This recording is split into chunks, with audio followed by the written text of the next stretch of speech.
Bonjour à tous et bienvenue sur ma chaîne Folie Beauty ou bon retour parmi nous si vous êtes déjà abonné. Aujourd'hui je vous retrouve avec une vidéo un peu différente de ce que je fais habituellement, donc en dehors de tout ce qui est peut-être plutôt lifestyle ou make-up. Et c'est une vidéo concernant un jeu vidéo. C'est quelque chose que je n'ai jamais fait auparavant mais pourtant quelqu'un m'a donné l'idée récemment. Je trouvais que c'était une très bonne idée, donc du coup si cette personne regarde cette vidéo, je l'en remercie grandement. Donc je vais vous donner mon avis sur le jeu Animal Crossing sur la Switch, donc le tout nouveau jeu qui est sorti donc récemment. En France, ce jeu est sorti le 20 mars et donc moi je l'avais précommandé. Je l'ai reçu dimanche, donc il y a quelques jours maintenant. Je l'ai reçu un dimanche, quelque chose qui n'arrive jamais, mais bon. Honnêtement, moi quand j'étais beaucoup plus jeune, j'adorais vraiment la série Animal Crossing de jeux. Je crois que je les ai tous eus, en tout cas ceux qui étaient à partir disponibles sur la DS. Donc j'étais très excitée de le recevoir et d'essayer celui-ci, cette version-ci. Du coup je l'avais déjà ouvert avant de penser à filmer cette vidéo, mais je vais quand même vous montrer du coup à quoi il ressemble dans la boîte et à quoi ressemble la cartouche. Même si bon, on va être honnête, les jeux de Switch ne sont pas très excitants à déballer.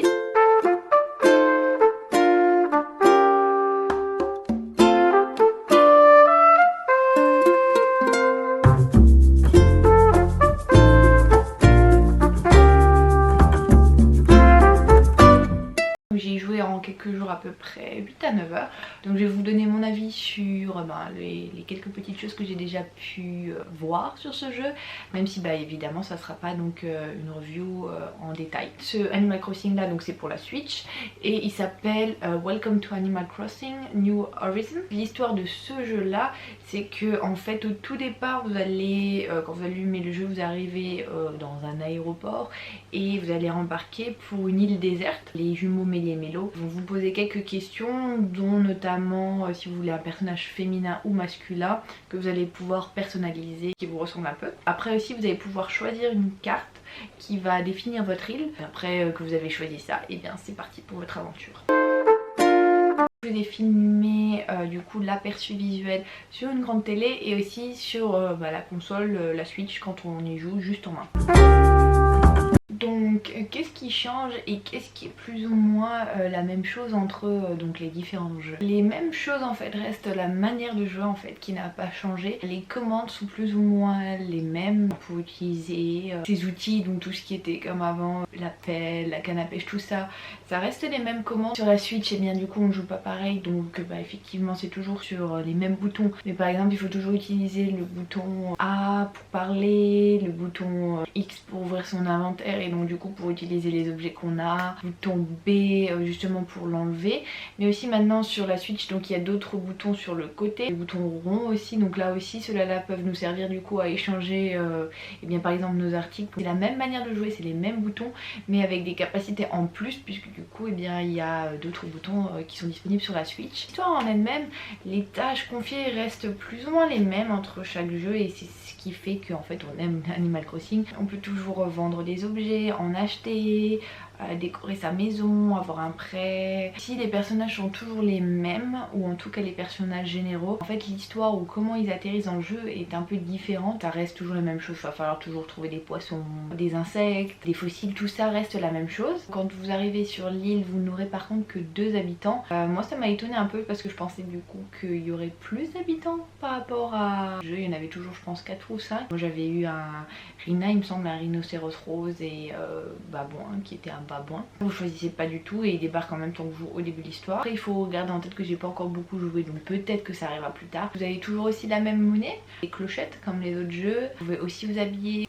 Aussi quelque chose qui ne change pas, ce sont les bruits de Animal Crossing, donc que ce soit la musique ou lors des dialogues entre personnages, c'est toujours le même son, toujours le même bruit distinctif et donc ça c'est vraiment très marrant et je suis contente de retrouver ces mêmes bruits là qui font vraiment penser qu'on joue en plus des designs Animal Crossing. Donc il y a beaucoup de choses qui restent similaires entre les différentes versions des jeux. Après il y a aussi des choses, et ce qui est normal et ce qui fait aussi que le jeu est plus amusant, qui se différencient des anciennes versions. Donc par exemple déjà donc vous allez vivre sur une île déserte, ce qui n'était pas le cas auparavant il me semble, ou en tout cas c'était pas si poussé sur le fait que ce soit une île. Il y a ça qui est différent aussi. Comme je vous ai dit au départ, c'est vous qui choisissez la carte de votre île et donc du coup elle sera faite comme celle que vous avez choisie. Vous allez pouvoir cette fois-ci utiliser un téléphone. Donc ça c'est vraiment quelque chose de plus moderne que le jeu a incorporé, c'est vraiment très fun à utiliser, c'est très marrant. Il y aura aussi un autre système de monnaie que je vous laisserai découvrir et qui vous permettra de faire aussi différentes choses, de payer aussi et d'accomplir des missions. J'en ai parlé un petit peu au début de la vidéo, c'est le temps. Donc le temps c'est cool, exactement pareil que dans la vraie vie. Donc quand vous jouez par exemple à 10 h le matin, il sera 10 h dans le jeu. Et par contre moi je me souviens que quand j'étais jeune j'aimais beaucoup avancer le temps ou les jours pour pouvoir avoir les nouveautés ou les avancements dans le jeu plus rapidement. Donc là c'est un peu plus compliqué je pense à faire sur la Switch, ça reste toujours possible mais en tout cas c'est vraiment lié au vrai temps de la console ou quoi que ce soit. D'ailleurs au départ il vous demande pour régler votre jeu si vous vivez dans l'hémisphère nord ou sud, le jeu s'adapte à vous et à là où vous vivez réellement. Mais oui, sinon à part peut-être vraiment quelques petites différences dans l'histoire qui font que justement le jeu c'est une nouvelle version qui donne envie de jouer, sinon la base Animal Crossing reste la même et c'est vraiment ça ce qui fait qu'on aime toujours autant ce jeu. Vous n'allez pas être perturbé entre les deux versions, donc on avait sur les DS avant et la version là parce qu'elle reste vraiment similaire mais il y a des petites touches qui font que justement ce jeu là est vraiment intéressant et un petit peu différent. Pour parler un petit peu des designs, j'ai été bluffée dans la vraie vie. Les couleurs sont vraiment très vives, elles sont vraiment jolies. Les personnages ou quoi ressemblent toujours à ceux d'avant, il n'y a pas vraiment de différence. Par contre ils ont été je pense dessinés un peu mieux et les designs sont vraiment très jolis, ils sont vraiment très réussis. C'est agréable de jouer avec même pour de longues périodes, que ce soit du coup aussi pendant la journée, que ce soit dans la vraie vie ou dans le jeu, ou le soir. C'est une très belle réussite vraiment au niveau graphisme. J'aime jouer des deux façons, que ce soit donc par grand écran sur la télé ou alors jouer vraiment en version console, donc en main. Les deux façons de jouer sur Animal Crossing sont aussi agréables l'une que l'autre, c'est pas ça qui change l'expérience de jeu du tout.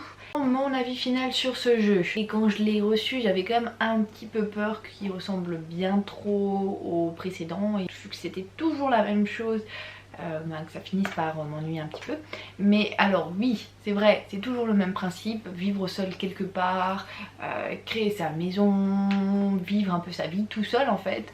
Sauf que là cette fois-ci c'est sur une île. Mais en fait c'est ça qui fait que ce jeu là est si populaire et que tellement de personnes l'apprécient. Parce que même si du coup c'est toujours la même chose entre les différentes versions des jeux, ils ont toujours ajouté d'autres petites spécificités pour chaque jeu qui fait qu'ils sont différents et qui fait qu'ils sont justement intéressants. Moi j'avais quand même un petit peu peur quand j'y ai rejoué, peut-être que je m'ennuyais mais en fait pas du tout. Il m'a suffi d'y jouer de nouveau 2 jours de suite et voilà, on est de nouveau accro. J'adore vraiment ce jeu et c'est un jeu qui est très pratique justement en plus en cette période de quarantaine parce que vous avez toujours des petites choses à faire, des petites missions, ce qui fait qu'en fait vous pouvez passer des heures en fait sur ce jeu-ci sans vraiment voir le temps passer. Non, il y a toujours des petites missions ou des petites choses à faire qui s'intercalent et qui font que je dois faire ça et puis je dois faire ça et puis je dois faire ça et puis donc finalement à la fin vous passez des heures dessus sans vous rendre compte. Donc finalement moi oui j'aime vraiment beaucoup ce jeu. C'est un jeu qu'il faudra jouer donc plusieurs jours de suite puisqu'il est donc comme je vous l'ai dit basé sur le temps réel. Donc du coup si vous voulez des améliorations ça sera le jour suivant. C'est vraiment une bonne suite par rapport aux autres Animal Crossing. Si vous avez aimé les autres versions, je vous conseille celui-ci, je pense que vous l'aimerez tout autant. Et je pense que ça pourrait correspondre aussi à plusieurs tranches d'âge, que ce soit pour des plus jeunes, voire maintenant pour des plus âgés. Pas vraiment d'âge conseillé je pense du coup pour ce jeu là. J'espère que cette vidéo vous aura plu, elle est un petit peu différente de ce que je fais habituellement. Si jamais vous avez des critiques ou des suggestions ou quoi que ce soit, ou si vous voulez que je fasse plus de ce type de vidéo là en testant des jeux, n'hésitez pas à me le dire en commentaire, ça me ferait vraiment très plaisir. N'hésitez pas aussi si vous avez apprécié cette vidéo à lui mettre un grand pouce en l'air, ça me ferait aussi vraiment très plaisir.